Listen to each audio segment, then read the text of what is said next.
Pause record. There we go. Welcome into the Investor Guys podcast. Kevin Mills, Bill Barnett. Kev, how you doing, brother? I'm doing awesome. Bill, how about yourself? Excellent. Great to see you again. Looks like you've got another beautiful day there. Another beautiful day. It's kind of difficult when you're in paradise. It's a tough life, but somebody's got to do it. I know you're up for the task. I appreciate that about you. Doesn't get old. So, we had talked the other day that the next show that we were going to do, which is today, that we would be talking about money. So yes, let's. I'm going to let you start because I rambled off a lot on the last show about it. Let you start. You set the tone, and we'll go from there. And I think this is probably one of the most important discussions and one of the most important things that anybody needs to understand, especially when they are first getting started. Well, one of my mentors is Robert Allen, and he made a gigantic fortune over nothing down, zero down real estate. Carlton Sheets made a fortune several times over nothing down real estate. That's because you have to have money, but it doesn't have to be your money. And so one of the things a lot of people miss is that I can go out and raise private money. As one example, there's a lot of different ways to do money. I do the 5 P's of OPM, other people's money. And one of those, so if we were to just walk right through the 5 P's, which will just about cover everything on that, then the first one is partnership money. So you can go out, you and I could go in on a deal together, and one of us put up the money, the other do the work, and split those profits 50-50. That is one of the most common ways that people get started in real estate investing. Now, one of the things that I mention to people all the time, because I do this at my events, as I'm sure that you do, I just ask people, by a show of hands, how many of you, if I made that offer to you right now, would like to go into a deal with me? And it's almost 100% every time. But what I remind them of is that's a very solid traditional way to put funds together for a deal. It's also the most expensive money you'll ever get. Right. So, and one of the things to understand about that strategy is when you're the person putting in the work, that's called sweat equity. And you need to bring your sweat equity and your expertise to the table.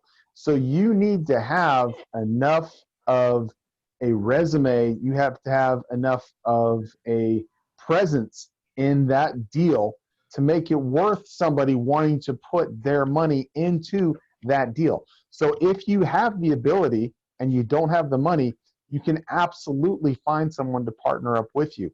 But a lot of people don't realize that it's sweat equity. You're doing the work. You can't just find an investor and expect them to do the rest. You have to be part of that investment. You're going to be doing the legwork. You're going to be doing the work. That is your investment in that project. And the more you bring to it, the better that investment is going to go, the better that project is going to go, and the more enticing it's going to be for that investor to invest in your project. Yeah, and one of the things I mention to people, I caution them about sweat equity is crucially important. As an investor, I try to caution people to stay away from one of my favorite clients in the world is a commercial painter here in town. And he and I have been doing business together for years. He's a consulting client. And when we got started, he said, well, I'm going to do all of my own painting because that's what I do. I'm a professional at that. In fact, there's probably not too many people in the Metroplex that are better at painting than my company is. I'm a stickler for it. And I said, well, that's great and wonderful, except that you're going to make more money as an investor than you're going to as a painter. So when you're spending your time overseeing that crew, whether you're part of it or not, you're being paid as a painter.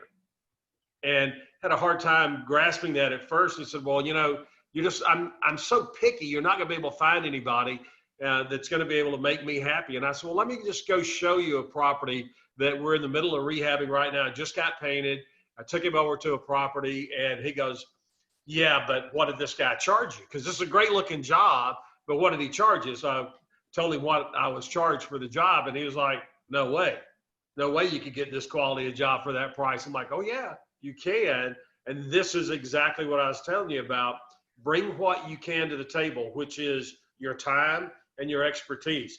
It's not, can I put a roof on? Can I hang doors? Can I do light fixtures? You need to know about those things, but you don't need to know how to do them. You just need Exactly. to know what it costs to have them done correctly. And who to call to have it done. Yep. Right. And if that's the case, then you can bring what you need to the table. As if you're on, there's two sides of that transaction, as you and I are talking, the money side and the expertise side or the deal side. You need to be on one or the other.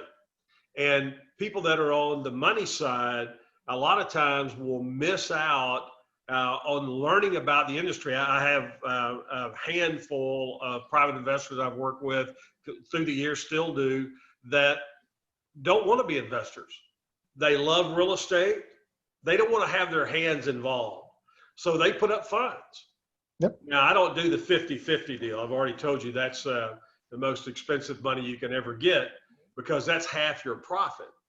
However, I do a ton of private money where I'll do anywhere from 12 to 16.25%, depending on the deal. And people freak out, Bill, why in the world would you pay anybody over 8 or 9% now? That's a great return in today's market. And so, I've got several $1 million of private money, and that happens because I pay a great rate. And look, when you've got money that's out there for 6 months, 9 months, 12 months, the difference between paying 13% and paying 8% is peanuts. Yeah. What's more important to us are that the funds are available and ready. And if that's the case, I'd much rather pay a better rate and have them come back time and time again. Right. And hard money lenders have the money really, really fast. They've got certain criteria that you have to meet that are absolutely different than what you're going to find from a traditional lender. You have more hoops to jump through, different types of hoops to jump through from a traditional lender. But a hard money lender, especially if you've worked with them before, they have a couple of things that they're looking for. If you meet that criteria, they're writing the check and it's in your bank account. Yeah. And you know me, I'm the private money guy, and I've used hard money and still do, but my first choice is always private money because it's so much easier to work with. But it's a process of understanding what is it that I need to do to be able to have that routine down for that particular lender. Whether it's a hard money lender, whether it's a traditional bank, whether it's private money, there's a process. And once I get in and get to going with that lender and I understand their process, then that hard money lender is just like, here's my checklist. This is what I know I have to have ready when I come to the table with a deal, when I'm dealing with a bank. When I deal with banks, I like to deal with privately owned banks and banks that are referred to as portfolio lenders. And so for those of you out there listening right now, the difference between a traditional bank and a portfolio lender does not sell their loans off. The vast majority of banks will pool their mortgage loans together, and then they will sell those off to Wall Street. Well, when they do that, they have a certain federal criteria that they have to meet. When you have what's referred to as a portfolio lender, they do not sell those loans off. They maintain them. They have a different set of criteria. They have the ability to be much more aggressive in their lending. So I like dealing with those. And Kevin, one of the ways you find those is you start looking around for a bank with the word state in their name, because federal banking laws say that if a charter is granted to a bank and that bank is a state bank only, meaning that they only do business in the state that they're located in, they will have many times, and most of the time, they will have the name state in their bank and their name. But if they have the word state in there, they are only going to be in that state. They're going to be a much more aggressive, smaller property or smaller bank. And in the course of that, they're very likely to be a portfolio lender. I get the same type of thing, but I deal with hedge funds. So I get hedge funds that will lend money, same types of things, but they'll lend money pretty much anywhere where the deal makes sense, whether it's in Texas, whether it's in Florida, whether it's in Ohio. But same thing. But getting back to what you're talking about just a second ago, as an investor, it means understanding what you're doing, and you can manage this entire thing. You don't have to go out and paint. You don't have to hammer the nails. You don't have to put down the carpet, but you need to know start to finish what's going to be required. Because as Bill said, the people who are putting the money in, they are going to be hands off. They don't want to be looking at this property. They don't want to be doing anything. They want to know that when you say it's going to be done, it's going to be done. When you say they're going to get paid, they're going to get paid. They don't want to have to come and check on you. They don't want to have to ask, why is it that it's not done yet? They don't want to have to deal with any of that. That means you need to know as an investor what you are doing and have that ability to perform and get it done. Because I'll tell you what, once you do 3, 4, 5, 6 of these, you will not have an end to people who want to back you on projects. You will be turning people down because you will not be able to do as many projects as you will be able to get financing for. The vast majority of the people that fund deals for me never see the property. They see the address on the documents. That's it. They want to see numbers on the front end. They really don't care about, and they quickly, especially if they've done more than one deal, and most of them have, they quickly understand that, hey, that's not my forte, that's Bill's forte. So if he says this is a good deal and he's putting up I'm putting up the money for him to go do this deal, he's going to make a lot more money in it than I am, even though I'm going to get paid very nicely as the investor, as the lender. Well, I know that he knows what he's doing. So they have confidence and trust in me. And it's for both you and I. That's one of the things that we teach people is how to build what's referred to as a credibility kit so that you as the real estate investor can go to a lender, whether that be a individual, hard money bank, whatever. You can go to a lender prepared and be able to sit down with them and say, here's the numbers, take a look at it, yes or no. And when you get in the process of doing that, it starts to move pretty quick. Yeah. And having your presentation ready to go. What they want to see is going to be, what's my investment, what's my return, and how long is it going to take me to get there? Because the same dollar amount in 6 months is a better investment than the same dollar amount in 12 months for the investor, because his money is tied up for 6 months versus 12 months. You want to have all of that, and you want to be realistic. If you think it's going to take 6 months, don't tell your investor it's going to take 6 months. Tell them it's probably going to take 8 to 9. Okay. If you think you can get it done in 3 months, tell your investor 6 months, because I promise you, he's not going to be mad if you give him his investment back in 3 months or 4 months versus the 6 months that you told him. But again, it is understanding what you're doing, understanding what you're getting into before you get into it.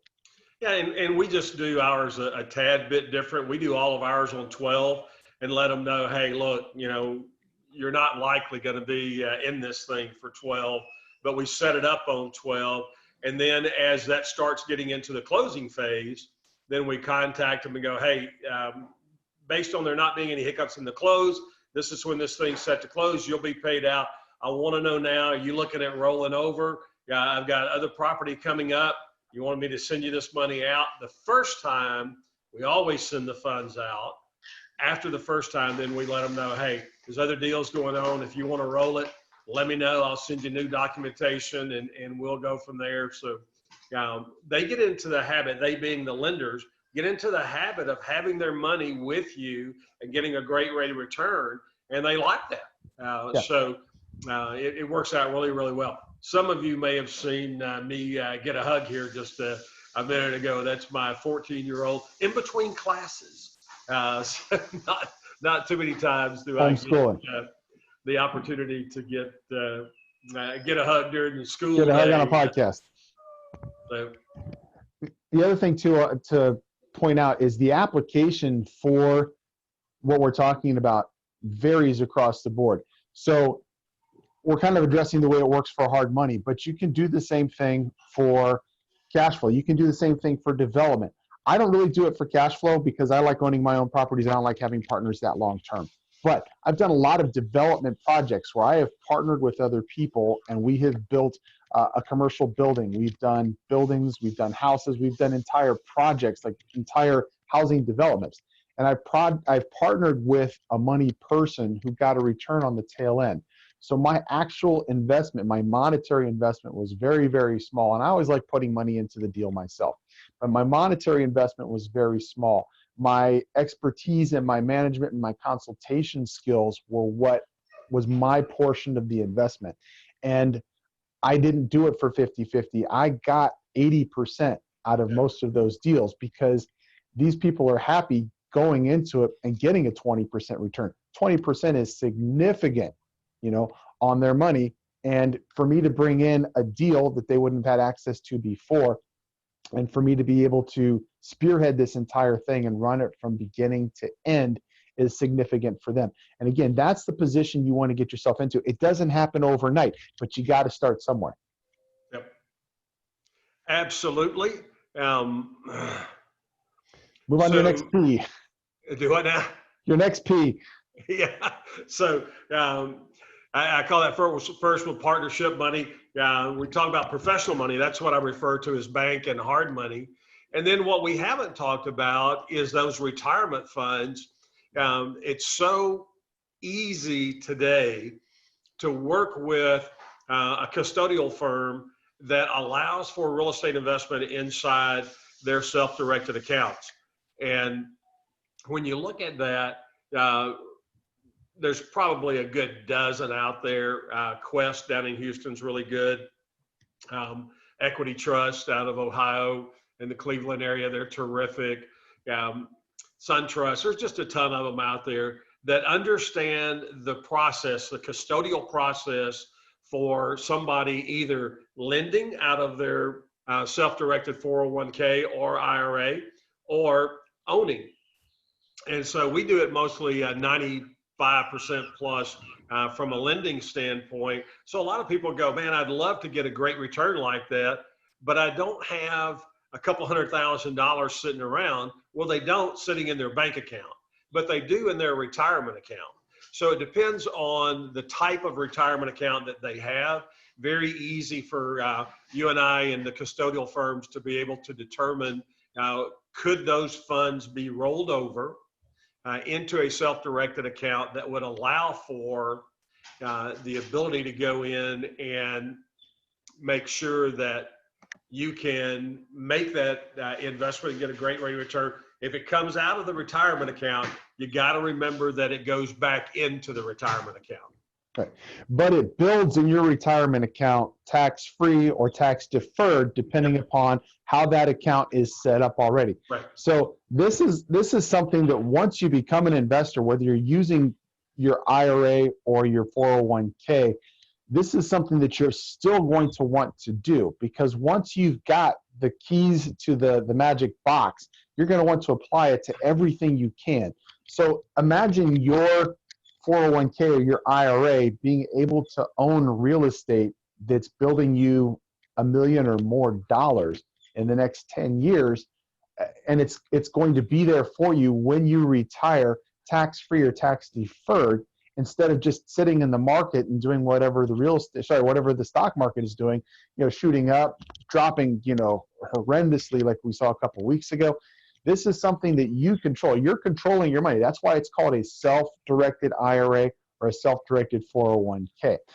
You're controlling it and you're putting it into a investment that that you're familiar with. What were we going to say there, Bill? As you mentioned the stock market, I just I looked down at the phone real quick, and at the moment the market is down. So one of the things that you and I both love is the fact that that does happen in the real estate market. It doesn't happen on this wild, crazy roller coaster that we see the stock market go through. It typically, the real estate market does this, then it does this, then it does that, and then it starts back over again. It doesn't happen overnight. Yeah, it doesn't happen overnight. We can see it happening. We can see it coming. So it's like being a train on the track. You can tell where the train is going because you can see that track changing. It's not like it's not like the stock market where literally you're going through a dark tunnel and you're bumping into walls because you don't know what's going to happen Yep. because it's so dependent upon everybody else's whims. So we've talked about being able to have a partner and the fact that that's expensive money. But hey, I'd rather you as somebody that's getting started in real estate investing, I'd rather you do that deal than not do the deal at all. Because once you do that deal, you'll learn how to get money cheaper. And so we know we can do partners, and that's a 50-50 deal. We know that we can go into professional money with a hard money lender or a bank, being a portfolio lender. And we know that we can go into self-directed IRAs, 401ks, those type of instruments. One of the things that we've done multiple times, and especially on bigger deals, and I know you love commercial property, as do I. One of the things that allows you to get into some of those bigger deals sometimes is to be able to syndicate a deal with an LLC. So you can put together an LLC. So if I'm going to buy an apartment complex, let's say I'm going to buy 50 doors. If I'm going to buy an apartment complex, and maybe that's $2 million, $1.5 million, $2 million, then what I can do is put together an LLC. And in that LLC, whoever comes up with money, if Kevin wanted to put in $250,000, then whatever percentage of that, I would take a percentage for finding the deal, running the deal, and funding the deal, meaning putting the funds together. I'd probably take 20-25%. That's a pretty normal fee to do that. So I would have that much ownership in the deal. And then as the money comes in of the balance, so let's just go 75%. So a fourth of the deal would be mine, and then 3/4 of the deal would be the money.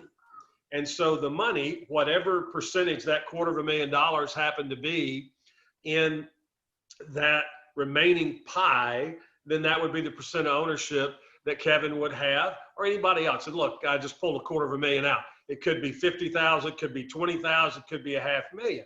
So when you look at that syndication through an LLC, and look, it's a single purpose or sole purpose LLC, meaning that the only thing that it exists for is the ownership of this apartment building, or it could be a strip mall, or it could be self-storage, or it could be an office building, whatever it happens to be.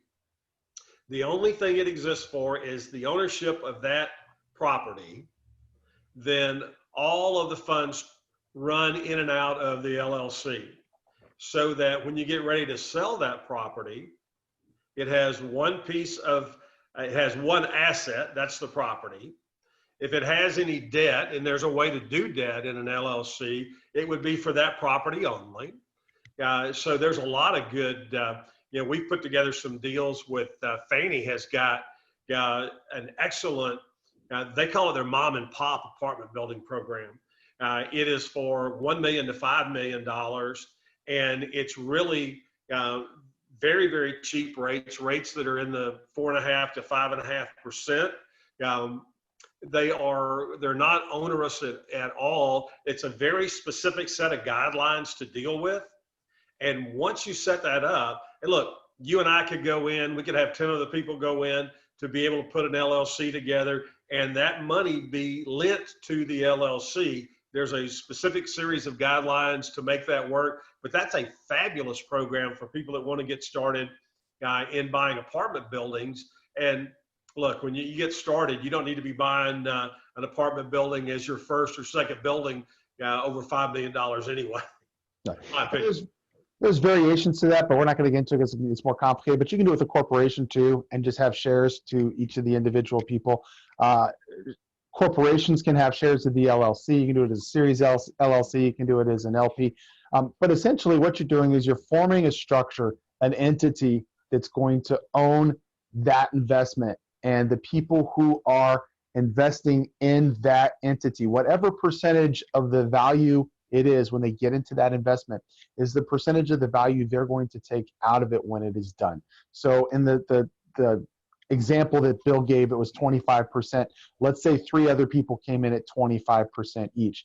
They purchase the building at, to use round numbers, let's say $2 million.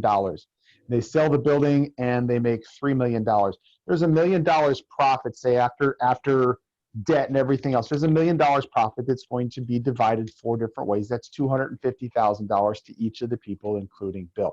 And whether you do it on an LLC or corporation, it still works out the same. But an LLC is very quick, very easy to form. Anybody can do it. You can do it by going to your state website for your Secretary of State. And you can usually do it online in all 50 states as far as I know. But yeah, that is a really great way, and you can do multiples of those. As Bill's at 25%, he's putting in his expertise. Bill can do 10 or 15 of these other ones where he has 25%, and he could have 30 or 40 other investors investing in those LLCs or those corporations. You don't have to keep it to one. You have unlimited abilities. The other thing is an LLC stands for a limited liability company. You're never going to be responsible for more than the percentage that you have invested. So Bill's never going to be responsible for more than 25%.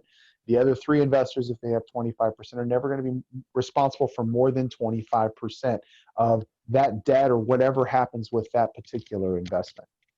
Yeah, and your attorney can go through what all the asset protection aspects are of being involved in an LLC or a corporation. So when you set that up, if you do it yourself, you can certainly do that online. I like using a real estate attorney for that so that I've got somebody to fall back on if there's a mistake made. But when you do one, you need to have somebody that has intimate knowledge of that. And usually you want somebody qualified like an attorney that deals with that. So they can tell you, hey, here's what your personal exposure is or could be on this particular investment. And what you want to do is you want to keep that to a point where your exposure is only the money that you've put up. And so real estate investing is a great way to be able to do that so that you have that limited liability. And boy, when you're buying bigger properties, doing that syndicated route's a great way to be able to fund it. Yeah. And I want to point out, because whenever I discuss this particular strategy, a lot of people ask, this is not a REIT. This is not a real estate investment trust. This is an LLC. A real estate investment trust is a totally different animal. So this is something that you can set up. Most individuals will not be able to set up a REIT. That's a lot more complicated. So, and one of the other aspects you can look at is there are specific lenders out there. And there's not near as many of these lenders, but look, it only takes one, and there's probably a good several hundred of them around the country that are what's referred to as asset lenders. And an asset lender in the commercial world is much like a hard money lender in the single family world. An asset-based lender is looking at the building. They're going to go, if you're looking at buying a $5 million apartment complex, the likelihood is you're not going to qualify for that loan personally. And so businesses understand that, they know that. So what they do is they come up with this asset-based lending, which means they're really not interested in you. They're interested in what the property is. If you think back on everything that you learned about hard money lending, the asset-based lender from a commercial real estate standpoint is very, very similar. They want to know that the property is going to cash flow nice, that you got a nice cushion, that you're meeting all of your maintenance requirements, your taxes, your insurance, everything that needs to happen, and that there's a nice cushion in there. And if they look at that and go, this is a good risk, and it's not a good risk because of Bill or Kevin, it's a good risk because of the property. And so asset-based lending for commercial property is another great way to be able to come up. And in many, many cases, you've got nothing out of pocket doing an asset-based loan. Yeah, and the other thing to remember is, like so many other things, they apply the rule of 10. So they're looking at what this property is going to be doing for the next 10 years. You might have a loan. Your loans are going to be different for a commercial property than they are going to be for a private residential type of property.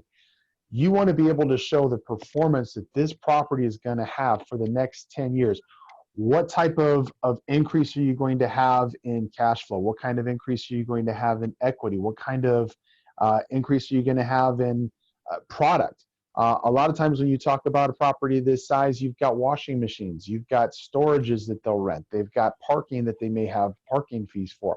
All those things become part of it because it's no longer looked at as a investment for an individual. This is a property that is a business that has a return. It would be the same thing they'd be looking at if they were investing in your pizza restaurant, or if they were investing in your winery, if they're investing in anything else. They want to know next 10 years, what does it look like? This year may look great, but what do your next 10 years look like? And a lot of times, so many things in our world, especially investors' world here, two things apply: the rule of 7 and the rule of 10. And we'll do podcast on that another time. But those are two very important things to remember while you're doing this business. And when you're looking at an asset-based lender, one of the things they're going to want to know is, what does the area look like that you're investing in? So they want to know, hey, how's the job market there? So if you're investing in Dallas-Fort Worth as an example, they're going to want to know, what's the job market look like? Well, the job market is great here. Again, everything's a little different right now, but look, this is a temporary thing, and we're already starting to see the light at the end of the tunnel here, whether that's a couple of weeks or a couple of months. We're seeing that, look, this thing is going to come back around, and unless something weird happens, and certainly God knows it can, because it did with this thing hit, unless something weird happens, we're going to go into the summer, and most of the country is going to be reopened again. There may be some hot spots that are still shut down or lagging behind in reopening, especially New York City. But look, New York City is I always call New York City a country unto itself. I actually refer to it as a planet unto itself. I don't even think of New York City as America. It's such a different world. It's not like the rest of the country. So when you get out here to look at the rest of America, we're moving forward. And as that happens, we're going to be able to get out there and see a summer where things come back to being a lot more normal. There's going to be baseball again, whether that's Major League Baseball or Little League Baseball. There's going to be baseball this summer. Or they're playing it on a ship, huh? Yeah. So, and people are going to be back on the golf courses, and people are going to be back buying real estate again, and they're going to want to know, where's the money coming from? And we're seeing the numbers actually changing. The projections have actually dropped. And when we went into this, we didn't know what was going on. Nobody did, because this is a brand new virus, something no one has dealt with before.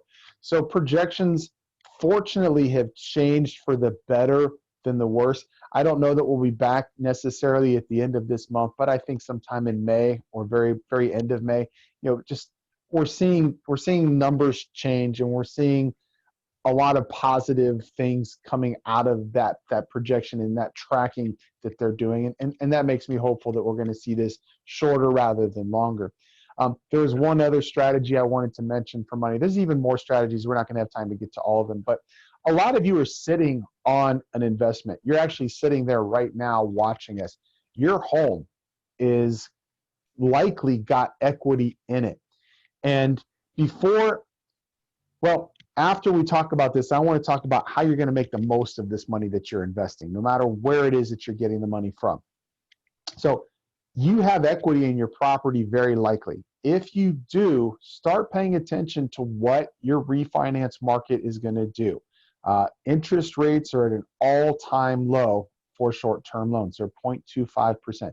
That means that our mortgage rates are going to be coming down for refis, and refis are just so easy to get, and they don't have fees typically. It's money that you're sitting on. Now, if you take that out and you do a vacation with it, you've wasted that money. But if you take that money out and you're investing it in something that's going to make you more money, then that absolutely makes sense. So consider that as an option. Refinance your property, take the money out. Don't go buy another property with it. This leads into what I was talking about just a second ago. Leverage. Leverage will create so much more value for you and your investment. So one of the things that works for pretty much any strategy you're looking at is, and I'll use a strategy that I use, like almost every day or at least once or twice a week in Cleveland because I love buying multifamily in Cleveland. When I say multifamily, it's typically 2 to 4 units. I can get a 2-unit in Cleveland for $50,000. It's just about turnkey. I can throw tenants in it. I don't put $50,000 into that unit. I put $10,000 as 20% down, which is a no-brainer, easy finance. I don't even have to worry about whether I'm going to get financed or not because I've got 20% down. I've got good credit, but even if I didn't have good credit, I would probably still get financed with 20% down unless I had horrible, horrible credit and no way to prove income. But by taking that $10,000, let's say I took $50,000 out of my house, I could pay cash for 1 duplex, or I could buy 5 duplexes with $10,000 down. Am I getting a better return from 5 properties or from 1 property that I own? I'm getting a better return from 5 properties. So always, always, always leverage your money. I have so many people who think that investors, they just pay cash for everything. They don't. I promise you that Bill leverages. I promise you that anybody who is an informed, educated investor, they leverage their money because no matter how much money I have, no matter what I'm able to pay cash for going into, I actually will take my 20% and put it into that deal so that I can leverage my money. Now, I also tap into equity, not just the equity in the house that I live in, but the equity for the properties that I own, because I've owned some of these properties for 35 years. And I'm able to go every 10 or 15 years, pull equity out of those properties that my tenants put into the properties. They paid down my loan while time increased the value of the property. So I'm able to pull equity out of properties that I own as well and put that back into investments. And I never pull out more than will make me upside down. And Bill knows what that means. Essentially, that means I never pull out more than my property is going to make and still be able to put money in my pocket and pay for itself. So I can milk my properties for additional income from equity versus just the equity, just the income that they make.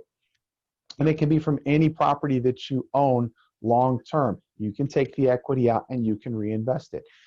Money that is just sitting there that is not working for you is doing you no good at all. Yeah, and if you're in a money market account or you're in a CD, you're losing money. Now, their interest rates are so terribly low and have been for years. They're so horribly low. By the time you pay the taxes on the interest, you're usually behind where you were before you got into the CD or into the money market. So take a look at what is it that I'm doing that's taking this money and making it work for me. And you're not going to find, in my opinion, I think Kevin would agree with this, anything that's going to be steadier, more stable, and still get you a great rate of return than real estate. So, if you're going to, I have people all the time that say, Bill, we know that you came up in the financial services world, you had merchant banking, you had investment banking experience, did that for over a decade, and yet you went to real estate. Why is that? I said, well, what I learned through all those years is if I want to gamble, that's what Las Vegas is for. If I want to make money, that's what real estate's for.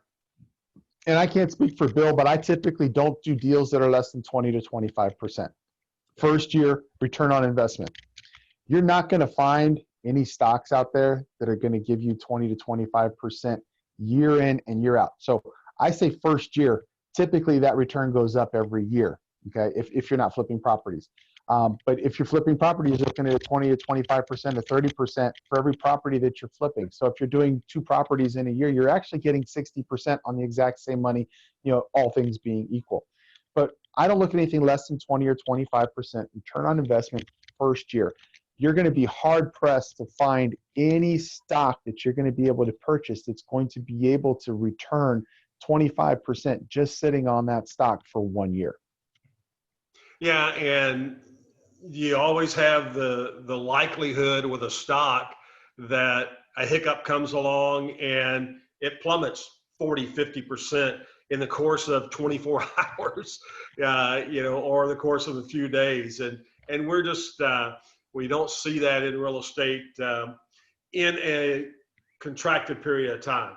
Could it happen? Sure, it happens but it'd be on a longer time frame, and you'd have plenty of opportunity to move that property out. We just don't see those kind of swings. So it makes great sense to look at the stability that real estate brings to the table.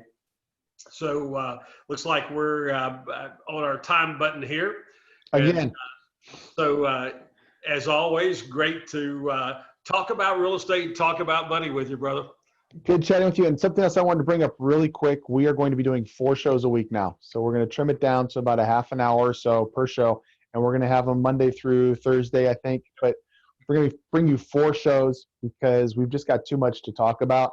And Bill misses me too much. He's got to see me like every day. So hey, what can I say? All right, brother. Great. We'll see all of you back here again. Bill, I'll see you later. Have a great day. Enjoy your day out there.